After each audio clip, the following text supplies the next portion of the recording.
அன்பு வணக்கங்க. நான் நீண்ட நாட்களுக்கு பிறகு ஒரு படம் இயக்கி நடிச்சிருக்கேன். அந்த படத்து பேர் வந்து கவுண்டம்பாளையம். ஸோ இந்த படம் வந்து முழுக்க முழுக்க கோவை பகுதியிலே எடுக்கப்பட்டது. அதனால இந்த கொங்கு மண்டலம், அது மட்டும் இல்லை, குறிப்பாக கோவையினுடைய காவல் தெய்வமாக மதிக்கிற அம்மன் கோணியம்மங்கிட்ட வந்து மனசார வேண்டிக்கிட்டு இந்த படத்தினுடைய ரிலீஸ் தேதியை அறிவிக்கிறேன். வர்ற ஜூலை 15 இந்த படம் ரிலீஸ் ஆகும். ரொம்ப ஒரு நல்ல படம்.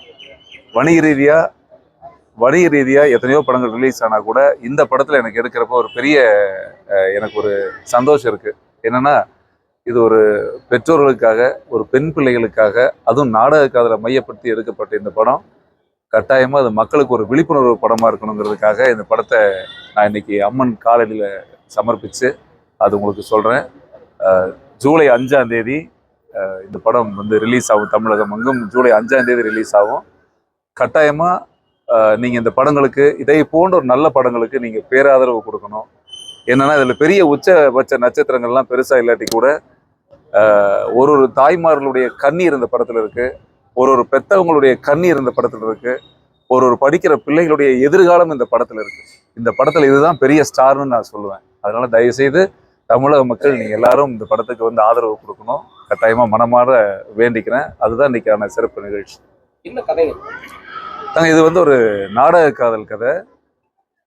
இன்னைக்கு உங்களுக்கு தெரிஞ்ச விஷயம்தான். இன்னைக்கு நீங்கள் தினந்தோறும் பார்க்கலாம். பெண்கள் படிக்க போகிற காலத்துலேயும் சரி, ஒரு பெண் பிள்ளை இன்னைக்கு வளர்த்து அந்த பெண் பிள்ளையை பள்ளிக்கூடத்துக்கு அனுப்பிச்சு திருப்பி கூப்பிட்றதுங்கிறது பெரிய கஷ்டம் இன்னைக்கு.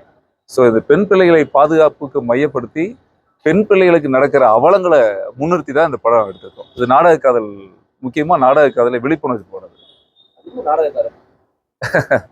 என்ன இப்படி கேட்டீங்க? நாடக காதல்ங்கிறது பணக்கார பிள்ளைங்கள குறி வச்சு தாக்குறது, சரிங்களா? இன்னைக்கு காதலை நீங்க தினந்தோறும் பாக்குறீங்க. நான் நேற்று கூட ஒரு சம்பவம் நடந்தது. போன வாரம் பாருங்க, நெல்லையில ஒரு சம்பவம் நடந்தது. எவ்வளவு ஒரு பெரிய கஷ்டம்.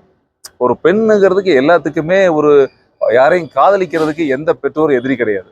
ஆனா தன் காதலிக்கிற மகள் வந்து சரியான பாதையை தேர்ந்தெடுக்கிறாளா இல்லையாங்கிறதா எல்லா பெற்றவங்களுடைய கவலையும். ஏன்னா இன்னைக்கு பல இடங்கள்ல நீங்க பார்க்கலாம், வரதட்சணை கொடுமை, தற்கொலை பண்ணிக்கிறது, ஒரு சுயமரியாதை கல்யாணம்ன்ற பேர்ல இப்ப கூட நீங்க நெல்லையில பாத்தீங்கன்னா, பாவம் அந்த ஒரு பெண் பிள்ளையை கொண்டு போய் 3 நாள் உள்ள வச்சுக்கிட்டு அவங்க அந்த எல்லாரும் சேர்ந்து சுயமரியாதை திருமணம் பண்றாங்க. இந்த சுயமரியாதை திருமணம் பண்றவங்களுக்கெல்லாம் எனக்கு உண்மையாவே ஒரு மனசு வருத்தம் என்னன்னா, எல்லாரும் சேர்ந்து அந்த மன்றத்தை அடிச்சு உடைச்சு பெரிய கலாட்டா நடந்தது நீங்க எல்லாம் பார்த்துருப்பீங்க. அப்படி கோவத்தோட பெண் வீட்டார் வந்து அடிச்சு உடைக்கும் பொழுது உண்மையாகவும் அங்க யாராவது ஒரு ஆட்கள் இருந்திருந்தா அங்க உயிர் சேதம் நடந்திருக்கும். அவங்க வெறும் இடத்த தான் அடிச்சு உடைச்சாங்க, ஆனா உயிர் சேதம் நடந்திருக்கும். அதே நேரத்துல பிள்ளையை பெற்றவங்க தற்கொலை பண்ணியிருந்தாலும் உயிர் சேதம் தான். ஸோ இந்த மாதிரியான சம்பவங்களுக்கு முதல்ல ஒரு முற்றுப்புள்ளி வைக்கணும். இந்த கருத்தெல்லாம் வலியுறுத்துற படம் தான் நம்ம கவுண்டம்பாளையம். இந்த காதல் திருமணங்கள்ல தான் வந்து சமூக நீதி நிலைநாட்டப்படுகிறது.